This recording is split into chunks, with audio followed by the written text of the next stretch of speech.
This is Vince Russo's The Brand. Yo, what is up, everybody? Welcome back to Wrestling with Tragedy. You know who it is. It's your favorite saucy Aussie. It is the bald, the beard, the dad bod god himself, Piers motherfucking Austin. And once again, I'm joined by that ECW original, the motherfucking Kingpin, Angel motherfucking Medina. And this episode, we have a special guest filling in for the Silver Tongue God himself, the two-man power trip, the third man in pro wrestling, John Poz, taking the week off. But we have Chauncey himself, a.k.a. Lowryda, a.k.a. Low Lincoln, a.k.a. one half of the Dead Presidents, one third, I should say, of Knights of the Gimmick Table podcast, the man, the myth, the legend, Lowryda. What's good, brother? What's up, guys? How y'all doing? That's 20 minutes off the fucking show. There we go. Just fought the fucking intro. Well, man, I mean, doing good, man. Doing good. Thanks for coming on, man. We do appreciate you being on the show for sure. I've been waiting for this opportunity for you fucks to invite me on, but feel like I got you, man. There's been quite a few that I would have loved to have chimed in on. At when I'm listening, I'm like, these motherfuckers could have called me for this one. Yeah, the ride back one, absolutely, man. I mean, I know, but Pierce is just trying to keep the color wheel kind of like mellow, so he's just trying to keep it, trying to pasty. keep one brown man on the show at a time normally, huh? Everybody's in the dark if you got too many of us on here. But man, today we're gonna be talking about shit bags in the business. What Pierce? What do you think? What is it? Yeah, man, it's basically the scummiest of fucking motherfuckers in the business. People that are just like fucked people over, politically played, buried motherfuckers. And you know what? Even some people in the business that maybe other people didn't really know that they were like this. You know what I mean? And we've covered a lot of people, Angel, in Wrestling with Tragedy. We've ruffled some feathers with some of the topics that we've covered over the years that we've been doing this show. And man, this one I think is going to be one of the most controversial episodes to date, bro, to be honest with you. Yeah, but before we get started, let's go get some of these sponsors out the way, so we could definitely get into the story. But since Lowryda's on the show, let's give him the opportunity to kick it for us. Oh yeah. All right. Healthvape.com. Health Vape sells healthy vaping alternatives. All their products have no harmful or addictive chemicals, and they are nicotine free. So make sure you guys go pick up some of their vape and pod products using our code MWA Pod for that 10% discount. Let them know that Piers Austin sent you. They may give you an extra 5%. For all you athletes out there, definitely check out sleeps.com. Use promo code MWA Pod to get 10% off. They got all your sports accessory needs. I'm talking about armbands, headbands, those dirty boxes that definitely keeps the bedroom lively at night, man. Because I know certain people in this podcast here have a little bitty things that need to be wrapped up right to make it a little bit more entertaining. So definitely check out sleeps.com, man. It's a great website. Kingpin approved. Tell them Wrestling with Tragedy sent you. Again, use promo code MWA Pod to get 10% off. I use that 100 arm sleeve as a dick sleeve. But the dick sleeve, it's a chokehold on the cock. Yeah. Oh shit, my bad. But you know what? I mean, like today's case, man, we're gonna be talking about, like I said, the politics, the backstabbing of this business.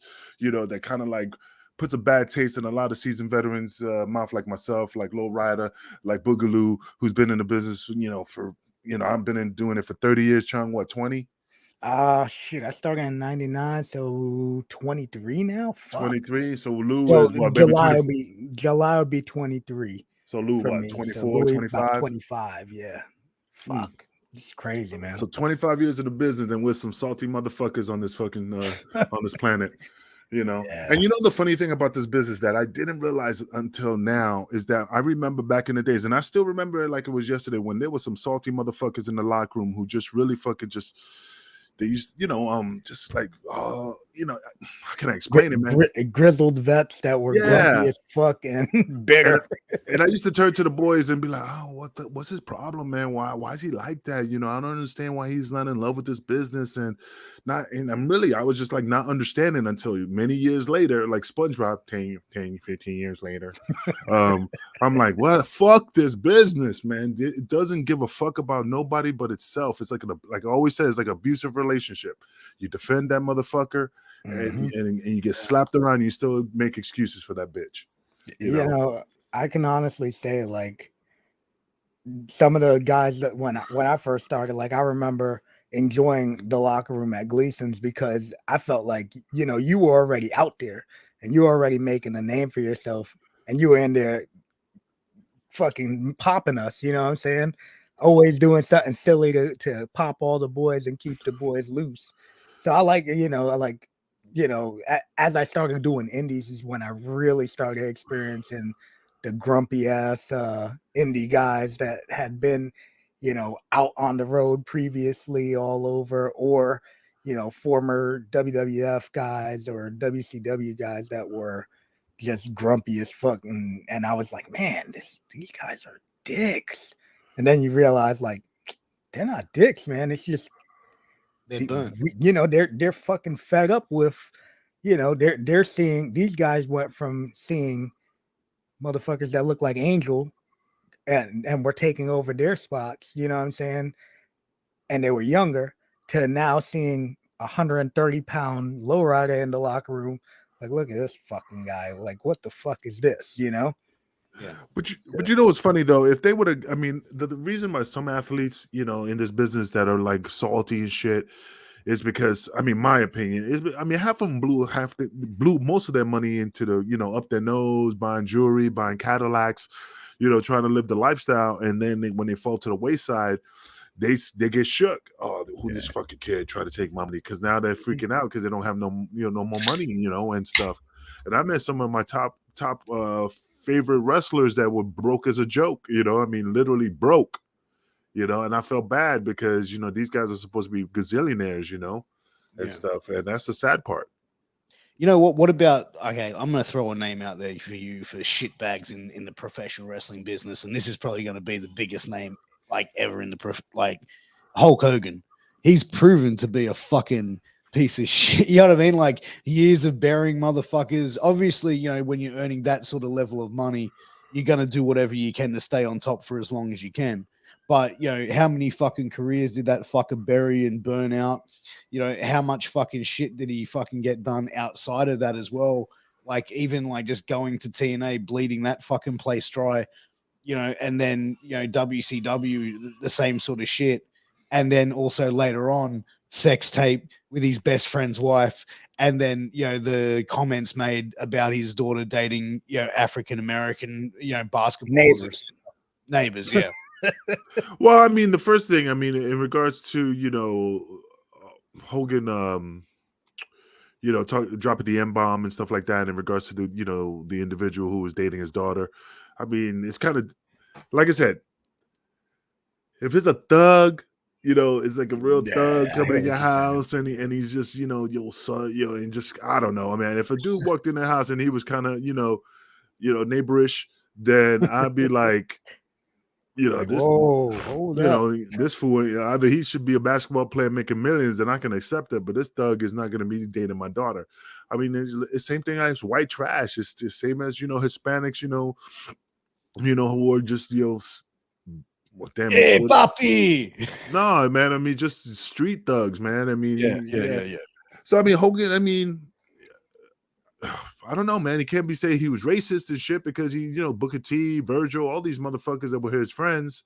So I don't know. And then Bubba offered his wife, yo, fuck my wife, please. Exactly. I'm not mad at Hogan for that. I'm not mad at, you know what, dude? I'm not mad at Hogan for going to TNA and taking all the money he could.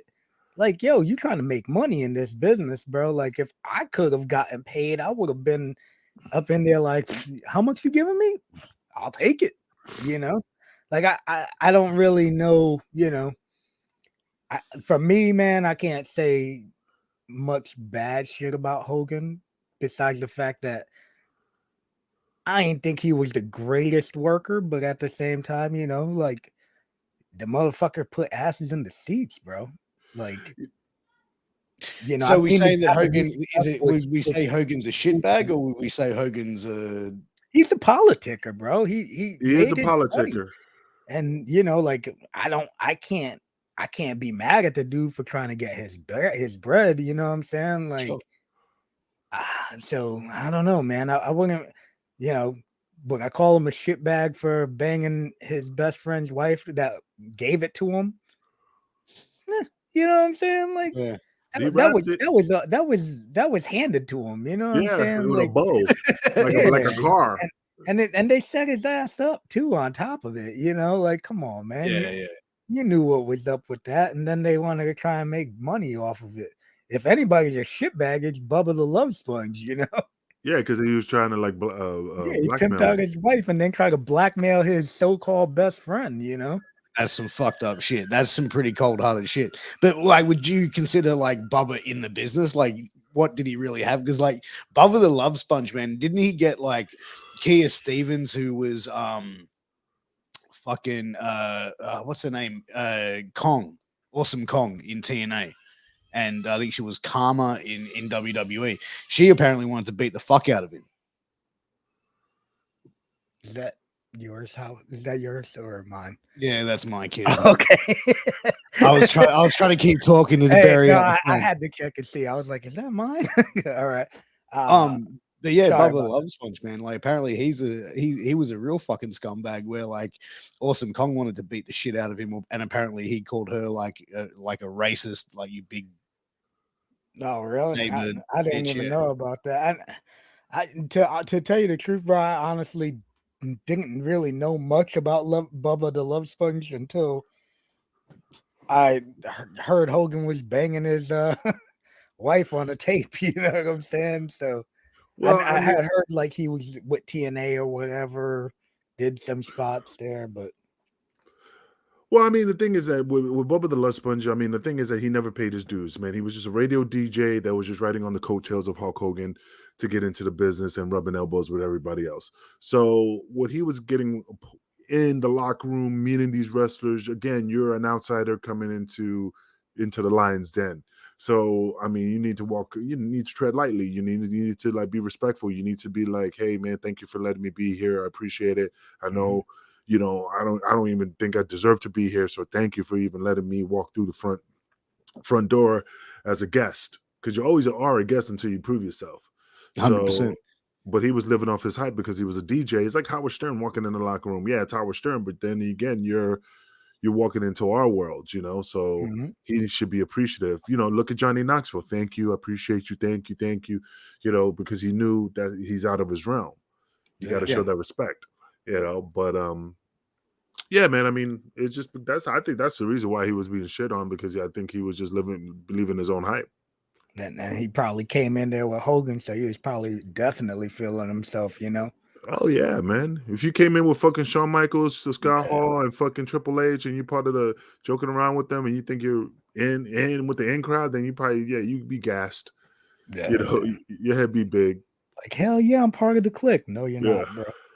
You know, get the fuck out. Go no, down you're not, bro. You're just with them. Yeah. You're just the fucking thing. But who else would you really consider, Angel, that you've like dealt with in time that was a real shitbag in the business? Like, you know, I know you've mentioned, you know, Victor Quinones. no, Victor Quinones was good to me. Yeah, but like in Puerto Rico, though, like some of the stories about him, like he was good to you. He was good to Angel, but he was real good to Angel. I mean, the shit thing that he did was, I mean, of course, but again, it's just again, I'm not trying to like justify it, but half these boys were in the business because they were giving up the booty. You know, that's the bottom line. Victor made them like, yo, I'll make you champion. I'll do this, and they're the ones who go okay and spread those cheeks. You know. And Victor was, you know, taking it to town, you know, and I mean, I remember that's having a position of power for and using it for sexual gain, bro. That is fucked up. You know what I mean? You go to these young fucking naive fucking dude. They go to these young fucking naive kids. Hey, I'm gonna make you a star. You've had no money growing up. You've been broke as fuck. You know, you can finally provide for your mother and father and your family. Dude, like that's, you know what I mean? Like, fuck, man, that's taking advantage of a young fucking naive motherfucker, bro. But again, that's by choice because, you know, you say no. Because look at, okay, I'm not putting them on blast. I'm not being, you know, but the truth is, my favorite story is the red story. Because like I said, when he saw Amazing Red, and we're all in the room, homicide and everything. And it's funny because it was like a comedy skit. Like, and I wish Chung was there because he would have fucking been like dying laughing because he could be, it's like this. Victor was talking to us, homicide, me, you know, like, hey guys, you know, like really having this deep cut. And then all of a sudden he's like, he like, huh? Like looks at niggas like, and also you see like Red, like a perfect picture of Red, but around them is all sparkly and shit and hazy and yeah, like an aura. Yeah, like he's like, oh, and he like literally like just like starts jerking off. Excuse me, fellas. And that's what he was like, hey, you know, hey, how you doing? You know, I can make you chant. I remember like he was like, and he was sitting there like this at the table, and he walks right behind him and he goes, hey, how you doing? You know, you're very talented, and yeah, man, you know, I can make you champion and all this shit. And Red was like, fuck no. I mean, he didn't say it was destroyed. He said, no, I'm good.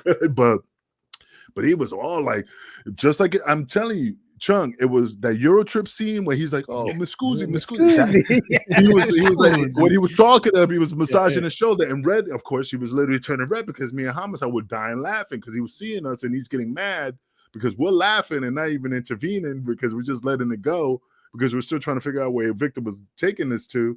And he was taking it to the hole, man. I mean, take it. he was laying it up, man. He was finger rolling it into it, man. Rolling, all right. Yeah, and I mean, Victor worked the angles, man. I mean, Victor was like, hey, he tested the waters to see if people would jump. It's the casting couch, and if you don't believe in your talent, like I believe in myself that I'm a hell of a talent, and I'm going to go off my skills.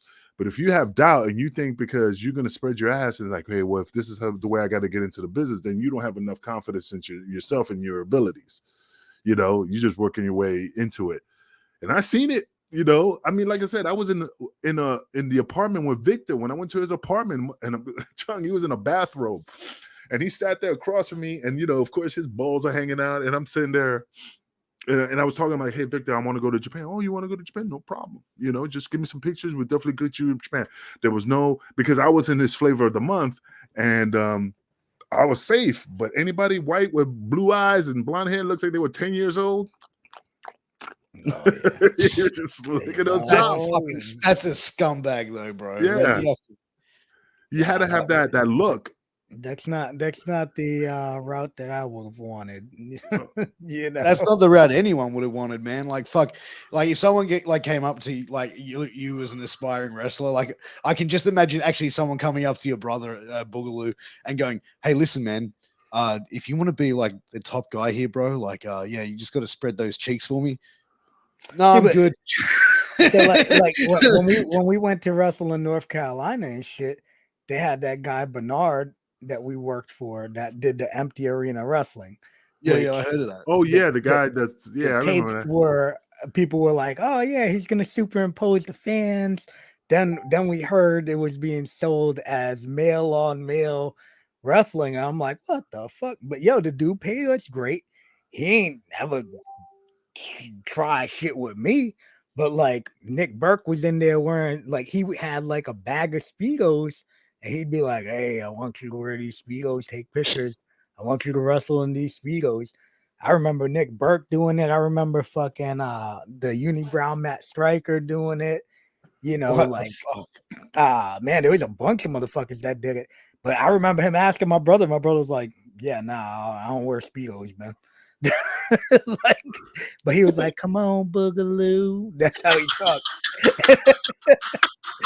But he was like, hey, Boogaloo, you want to wear these Speedos? My brother's like, nah, man, I don't wrestle in Speedos. He goes, would you wrestle in this baby pool with olive oil and glitter? Bro, my man had like, but like apparently Nick Burke said like, you know, he was allowed to keep them, but the other ones would wanted them back, put them in a Ziploc, and he was like, oh yeah, that's Nick Burke. Yeah.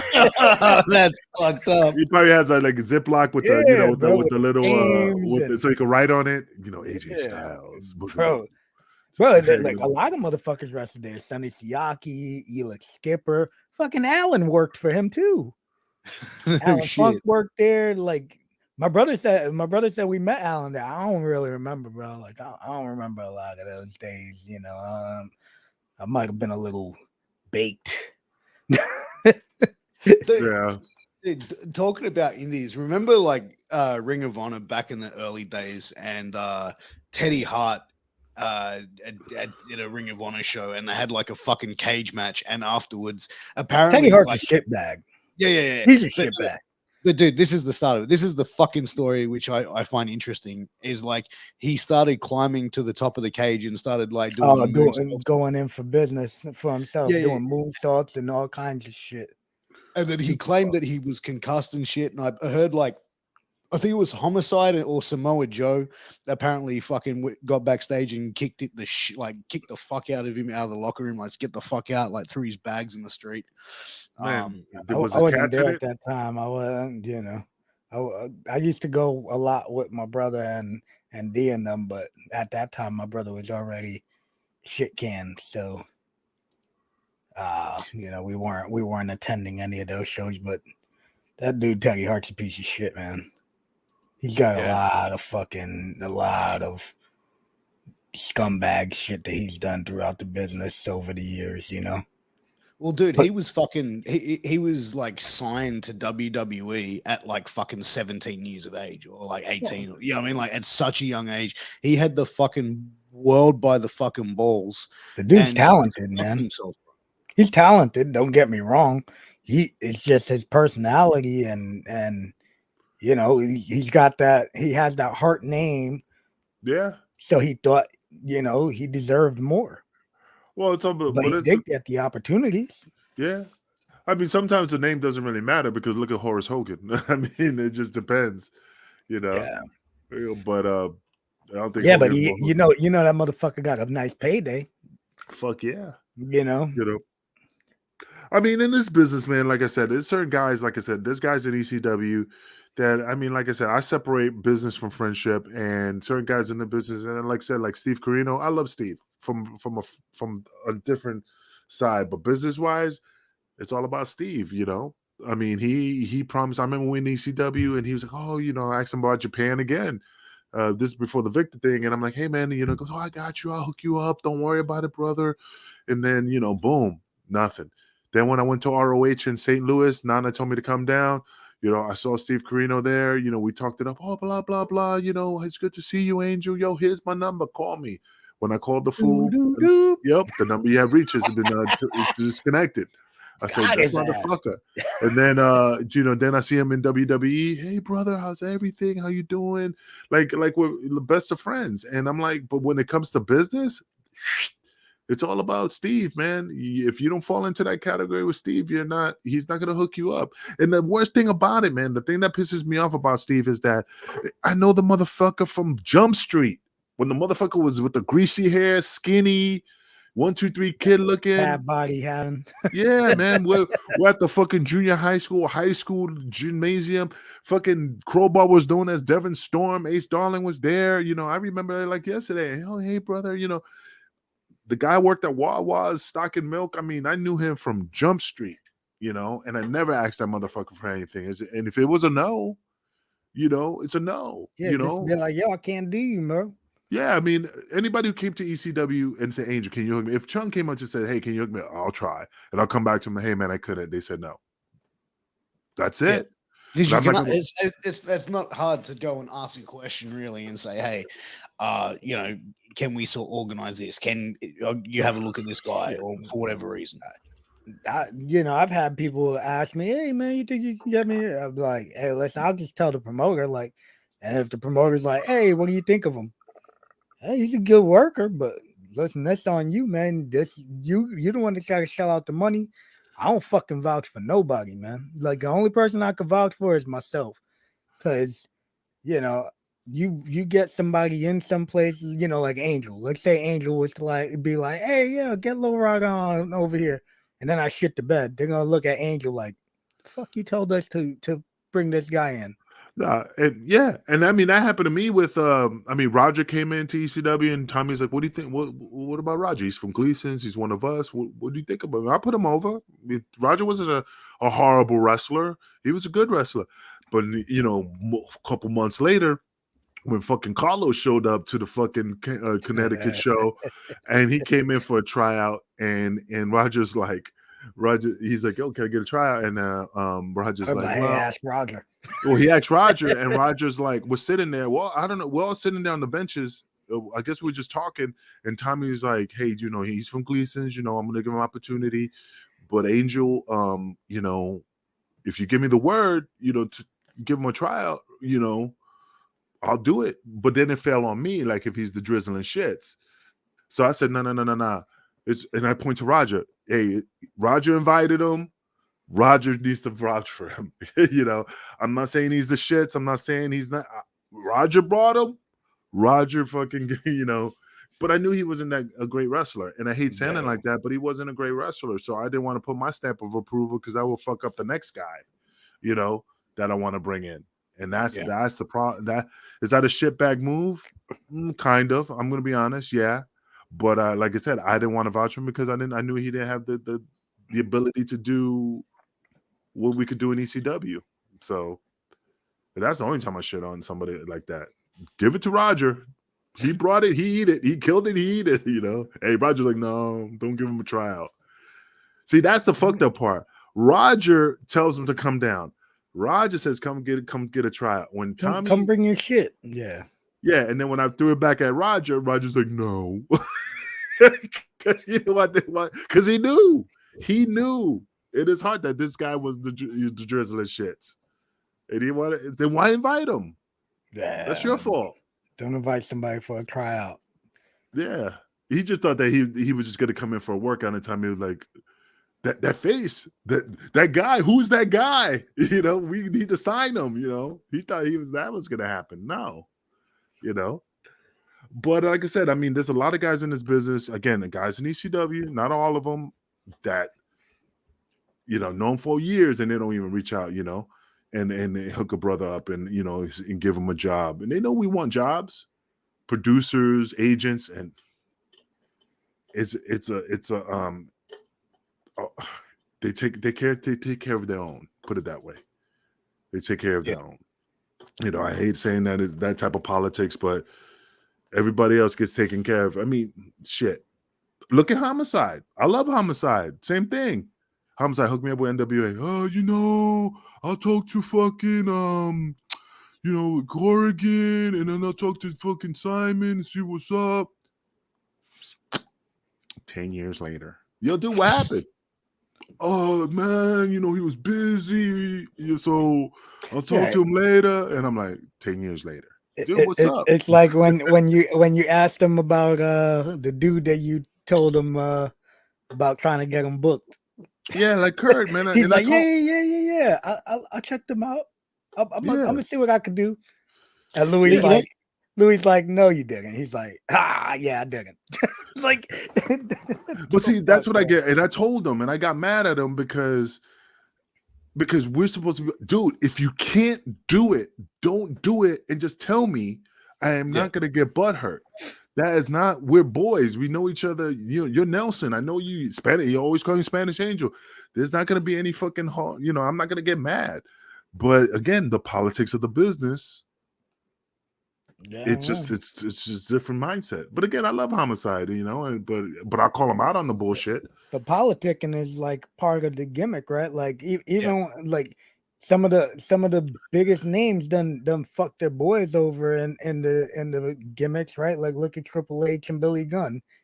When Billy Gunn was getting that push, and then they had him work Triple H, and Triple H had him blow up. You know what I'm saying? He kept telling him, hit me. And he was selling in the corner until Buddy blew the fuck up. And then afterwards, he's like, he's not ready. you know? Like, hey, and that was one of his boys. You know what I'm saying? Like, if your own boy is going to fuck you like that, it's like, shit. Shit, look at fucking Randy Orton and fucking Kennedy at the time. Oh yeah, that's true. Hang on, I gotta plug in my fucking computer.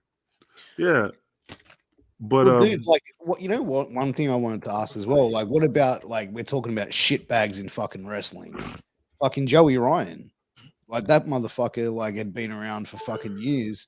And when we saw Speaking Out come out, there was like literally fucking every day for like a fucking month. There was a new story dropping about that motherfucker. Sorry, about who? Joey Ryan. Oh, Joey Ryan. Yeah, I don't man. know. He had a bad rep. I never got to really I worked shows with him, but to me, dude, like the whole dick grab fucking spot, that's your choice. You know what I'm saying? Again, like yeah.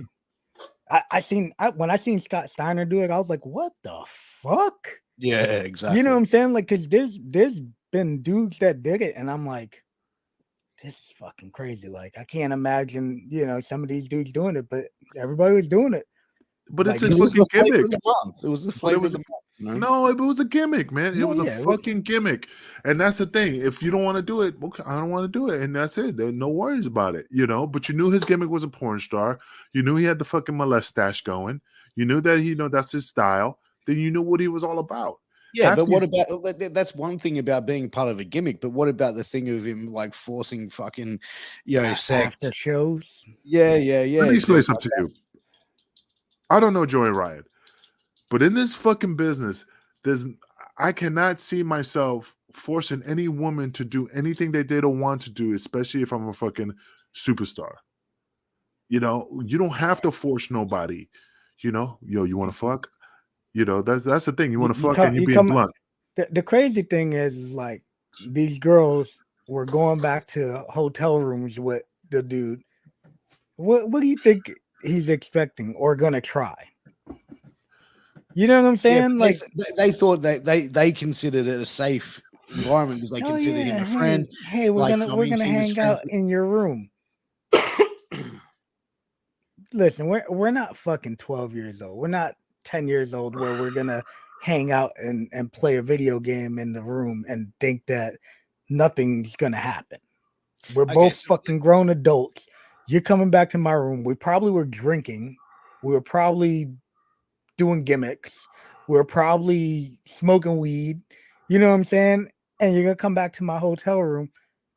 What do you think is gonna happen? Or what do you think I think is going to be the plan? You're not coming back to my hotel room just to fucking hang out and watch. Hey, let's hang out and cuddle. Let's hang out and watch TV. That's it. Come on, man. Be realistic. Yeah, it's tons of fucking stories about these. And he's gonna try, and if you don't want to do that, then you're gonna say, "Nah, I'm good. I'm out," and leave. And first of all, the other thing is that I never shitted in the business with the talent anyway. I never fucked with the talent because that's the thing. You don't want to be in a relationship with one of these girls or guys that, after you break up, like a Matt Hardy situation, like a Lita situation, and then you break up and then the next dude is with her and then you get upset and you're like, oh, I got to see this bitch or this dude every day. And to me, that's disrespectful when they're, flaunting it in front of me. That's the truth, so... Yeah, it was always about groupies. But that's not I mean, there's been heaps of fucking stories about Joey Ryan doing this with women in the business, with doing it with fans, and forcing situations to happen where like they've said no, and he's like fucking rubbing his cock against them and shit. Like, I doubt it. But again, I can't speak for him, man. I just know the business for 30 years. I've never seen anybody. From my perspective, from the times I've been around dudes that ever had to force anybody. You know what I'm saying? Ever. It was funny as fuck when it's like seeing shit that, man, I've done seen motherfuckers try and get shot the fuck down and they just on to the next. Yeah. Yeah. But some people aren't like that, bro. Yeah. Some people don't like take no for an answer. Like you got to think, dude, like the bigger the star you are, and it's like someone like imagine like someone who's really like egoed in the fucking head, bro. Go, are you fucking serious? You're gonna say no to me, bitch? Really? Okay, let me ask you a question. Okay, let's look at this situation. True story. And you're not in the business. You're But look at this story. When I got set on fire at the November to Remember pay-per-view, and I was fucking crispy as fuck, and I'm wrapped up in gauze, and fucking Jack was my roommate, and he's like, hey, we're gonna go to the club, you want to come? I'm like, Jack, look at me, man, I'm fucking mummied up, and I got fucking Vicodin in me, I'm good, I ain't going. He comes back with a rat, and the rat's fucking in the, they're making out, they're getting busy, he's fingering the girl.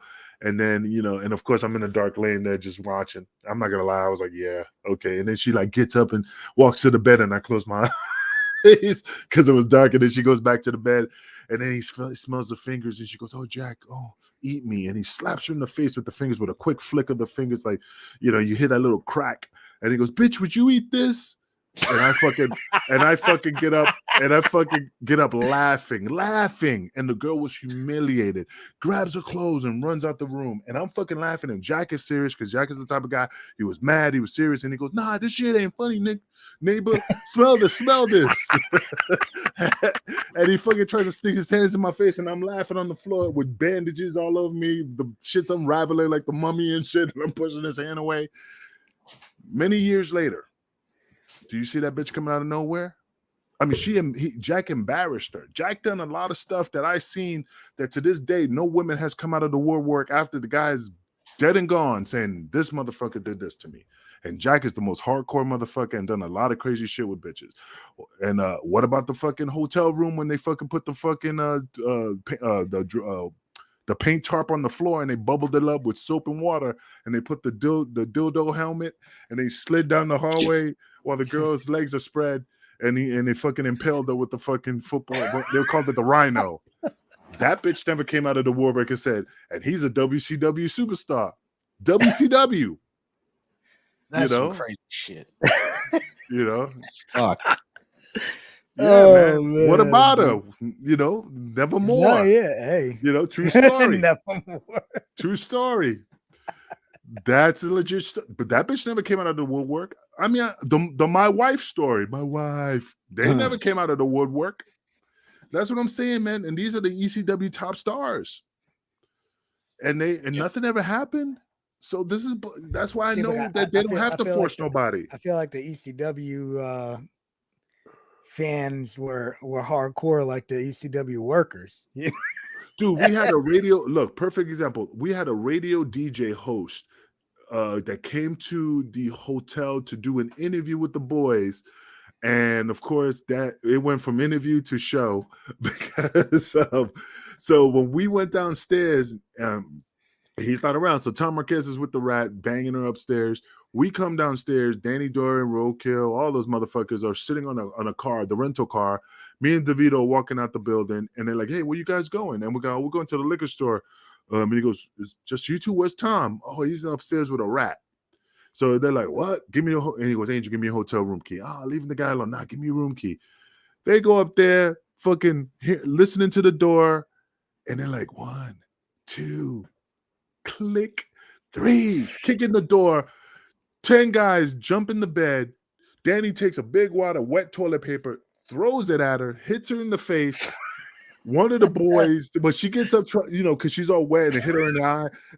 And as she gets up, some dude, one of the boys, I don't know who it was, I think it was Chetty, bro kicks her in the fucking jaw.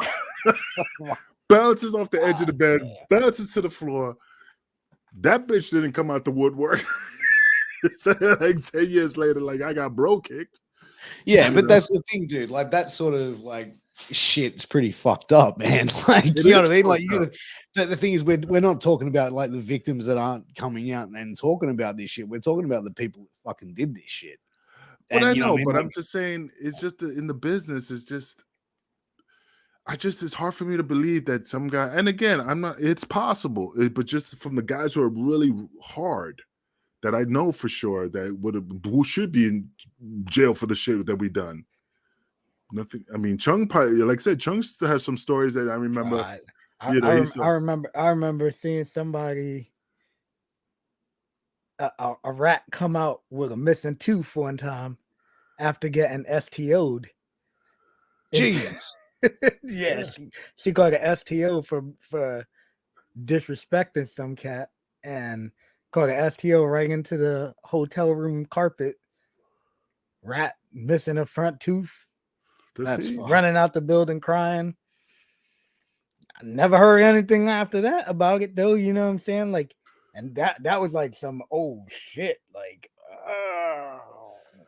the thing is this is just a blackmailing situation where male or female are just trying to reap the opportunity and just try to get the attention now that we have the internet to publicize themselves, to elevate themselves to the next level and getting somebody else in trouble. That's the thing. A lot of people nowadays are, especially now, like everybody's got a platform to go to, especially like, all right, hey, Angel was mean to me in 1999, and then all of a sudden I write a review about it, and now somebody else is like, oh yeah, Angel was mean to me also. Angel, but you know what? It is what it is. You know what I'm saying? Like, he was funny, but he was, there was times that, sure, people may have been like, oh fuck, Angel's an asshole, but most of the time it was in good fun. It wasn't him just trying to be malicious. It was him popping the boys, and that was it. Yeah. Like I there was millions of dudes that I've been in locker rooms with that have been that same way. It's like, man, this dude, it's like, oh shit, that's kind of cold. But it's not really anything that I feel like is the worst that I've seen. So, I've seen dudes walk out in the locker room with their dick out because there's females that want to be hanging out in the locker room. Why are you hanging out in the locker room if you don't expect to see a dick? That's true. You know what I'm saying? Like, it's one of them things, like, sure. Is it right? No. But if you're in the locker room, you shouldn't be in the locker room if you're offended by seeing somebody's dick. Because guess what we're doing? Changing. Nobody's going, oh, let me go over here and go change in this corner where nobody's at. Or let me go change in this shower area. No, this is a fucking locker room for a reason. Yeah. Don't bring your fucking girl to the locker room. Don't bring, your rat to the locker room. Don't bring your wife to the locker room if you don't want them to see somebody's dick. That is correct. Angel looks like a proud dad right now, dude. Listen, man, dude, it's fucking true. Look at his face. He's like, if you don't expect to see some bat wings, something. No, but I got a good story. I remember one time me and Kid USA were wrestling. I forgot what town we were in. Tony Atlas is on Tony Atlas is on the card. He loves it. And then my match was over, and there was a kid with Down syndrome. Nice kid, and I don't know how old he was. He could have been a 25-year-old or 15-year-old because couldn't tell. And he came out with one of the boys as a special guest to the wrestler, so of course they work an angle that he's getting jumped. Well, I wasn't outside, but I knew he went out there because he was parading around. And when I went to the back, Tony Atlas came out the shower, and Tony Atlas did with his towel, and Tony, I forgot who the fuck he was talking. Maybe Coco Beware, maybe Honky Tonk Man, and he's standing there with a towel. So in the ring, they attacked the face that he was with. So he runs in the locker room because as soon as he runs right past me and runs up to Tony Atlas because he was Superman. Remember, he was rocking that Superman gimmick. So Tony's from one hand around the towel, holding his towel. And the kid's like, yo, he needs help. He's out there getting jumping. Tony's like, lifts his hands up and the towel drops. And he's like, what do you want me to do? Go out there like this? So there's giant dong hanging down. And the kid with Down syndrome was like, oh my God. And the kid runs to somebody else to get the guy help. And I just thought, again, that is the funniest story I ever, because again, that's fucked up because he just lifts his hand and of course the child drops and then Tony King Dingaling, it's like, what the fuck? So that's why I laugh about it. But I don't know, man. This business, man, it's just it's a cutthroat business, man. You only Devon always taught me one thing: you can only count your friends on these 5 fingers. Gleason's is a different story. They're all my friends, and and I call motherfuckers out. But when in the business, who are your real friends? And this is how many you can count. And that's the thing. And you got to take everybody with a grain of salt. You know, it's just how it is. You know. What about we look at some of the other shitheads in wrestling, and in recent years we saw Sunny, and she's now looking at she's a shithead. charges. Like, dude, like honestly, like now we're you know what I mean? Like it's taken for her to fucking kill somebody to get to this point. You know what I mean? Like really, bro. How many chances? What did she get though? You know what I'm saying? Like tons of chances, and she treated crazy. A lot of people like shit. A lot of people like shit. And because tell you though, if she was a neighbor, she would have been locked up a long time ago. Oh hell yeah, man, hell yeah. I mean, definitely would have been locked up. I mean, even Buff Bagwell fucking took his fucking car and ran it off a fucking. He hit a what's the shit on the highway? The big metal barrier and shit. The divider, and he fucking Dukes of Hazzard that fucking car into the air and shit. And he was on gimmicks and booze, and he's still out and about. You know what I mean? But if it was my ass that did that, lock up. Like I'll be the Akon song, lock up, can't get me out. I mean, there's just that's just how it is. And Sunny, I mean, the woman is the first diva in the professional wrestling business. The woman could have been big in WWE, man. I mean, up there, talent of all the women and all that shit. I mean, a high position, making gazillions of dollars. And she just shit it, man. She shit on the business, man. And then still doing autograph signings, still making appearances, still making money. And I'm like, yo, what the fuck, man? She's not reliable. Mm-hmm. She's batshit crazy. And that's just the thing, man. I just don't get how that works. I just don't understand. Yeah, it's crazy, man. Crazy shit that somebody can done. How many fucking times did she get arrested for driving? You know what I'm saying? Before finally she ends up killing somebody. Like, come on, man. Oh, she's fucked, man. It's a wrap. Yeah, but they still keep her in the Hall of Fame. Hogan dropped the M-bomb, and they pulled him off for a couple of years. Well, dude, like that was the thing. Remember, they Bill DeMott and Mark Henry came out and said like she shouldn't be in the Hall of Fame. They should take her out of it. And then her and Bill DeMott decided to have an exchange on Twitter. Oh, no shit. Yeah. I'm just gonna bring it up now. And she basically fucking buries. Where is it? Here you go. Sunny calls out former WCW star. So former WCW champion, United States champion Bill DeMott wants WWE to take Sunny out of their Hall of Fame due to ongoing situations where Sunny is responsible for the death of a 75-year-old man. Below is what Bill tweeted. The public has to speak up. We need this repeat offender mentality to end. WWE needs to remove this person from their Hall of Fame. Sunny responded. Bill DeMont's daughter actually got killed by a drunk driver. Correct. That's correct. Yeah. Sunny's response was, "I think Bill DeMott should be removed from the WWE Hall of Fame." Oh, that's right. He was never inducted. He was too busy sexually harassing female talent and degrading male talent as well. Yet he's worried about a crime that has not even been proven in a court of law yet. Dude, like, you know what I mean? You're on fucking trial for fucking this man's death. And you're already going to be looked at when you go into a courtroom under fucking scrutiny. But to even be more of a dumb fuck, you go and respond to this sort of shit. Whereas, like, this is the sort of shit people in court, juries, and all that sort of shit take fucking very close attention to when it's someone who's a public figure like what she is. They're going to see this shit and go, well, clearly she's a fucking mental case, right? She should, in all honesty, she should shut the fuck up. But first of all, the Bill DeMott situation of how he was treating the boys is the same way we were treated in the business. And that toughens you up.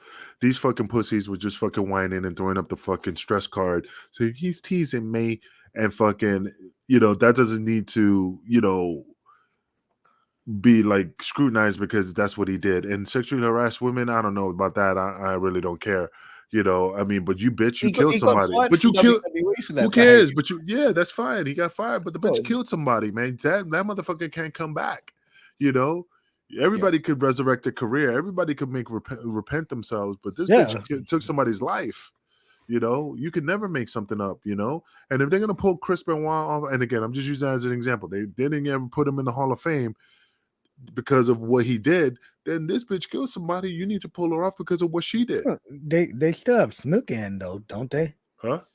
Isn't Snooker still in? Yeah, but it was hard to, he was never found guilty, so there was no proof. It was just, it's just speculation of what happened.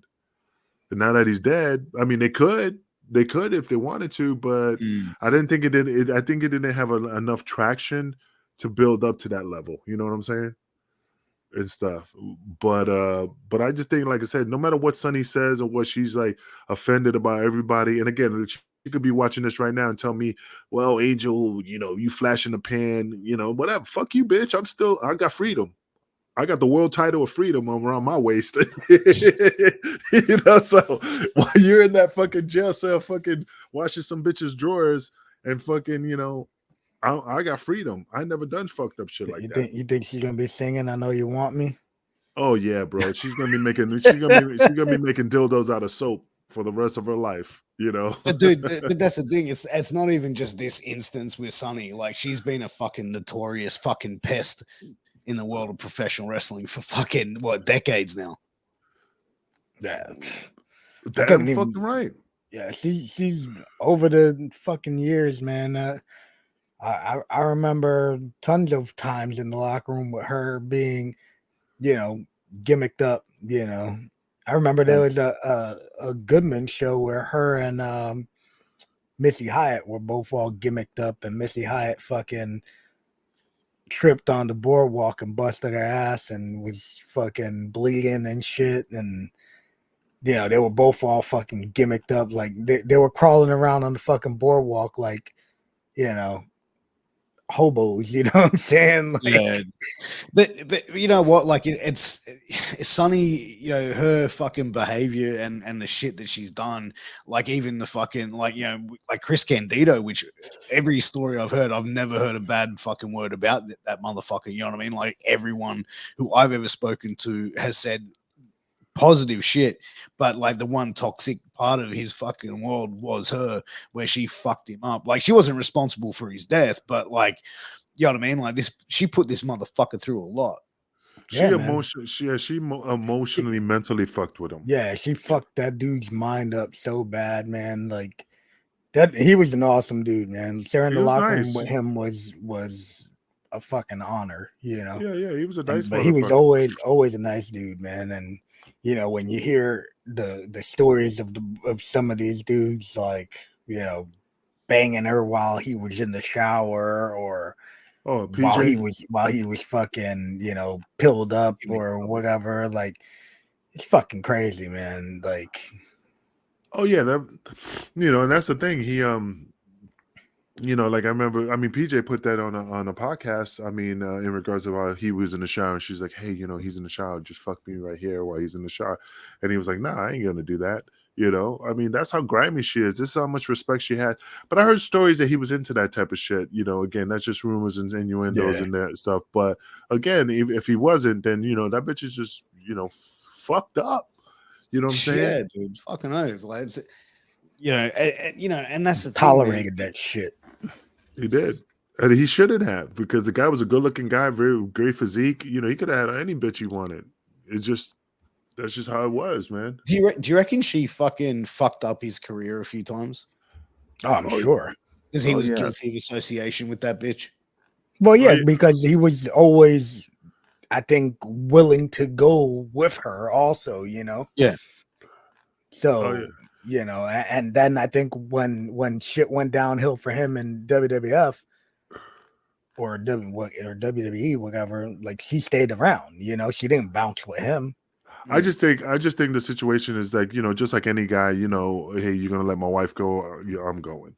You know, ride or die. You know, you're gonna ride or die with your female or male, and I think that's the reason why he just jumped ship, because he had to. You know. That's the fucked up part.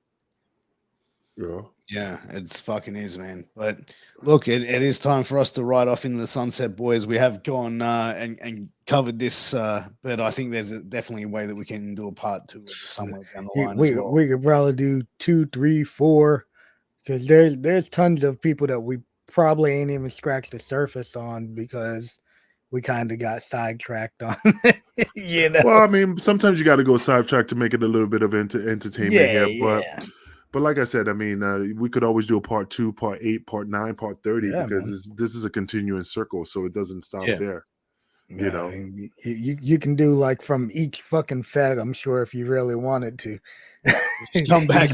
You just gotta make a list and then check them off as you go down. Well, man, I mean, Chung, it was a pleasure having you on. You're more than welcome to come on anytime.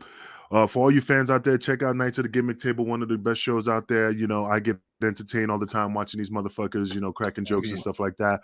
Also, he's rocking the shirt. Also, definitely check out you got a sports show too. Definitely, if you guys are wanting to flip the script and instead of wrestling, watch something that's other entertainment, definitely watch what is the name of the show? No Holds Barred Sports Show. No Holds Barred Sports Show, man. Again, that's a good show. I catch it once in a while, but definitely check it out. You be very well entertained. Thank you. Also, Pierce, he got shooting the shit. I mean, you fans know what we do. Yeah.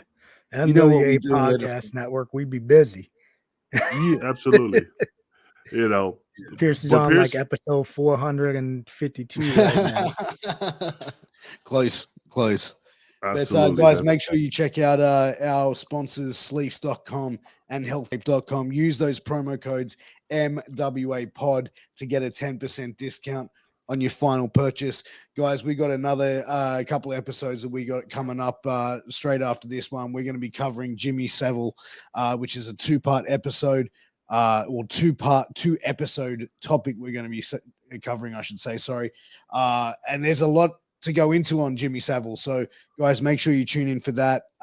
You can find us on russosbrand.com, patreon.com/RussoTWC for an exclusive first look at all Wrestling with Tragedy episodes. And also you can go and find us on YouTube, Spotify, Twitch. You can find us on Apple Play, Google Podcast, Podbean, wherever you're finding us. Give us a 5-star review, give us a subscription, give us a follow. We much appreciate it. But until then, guys, we'll see you again very, very soon. Take care. All the best, guys. Peace out.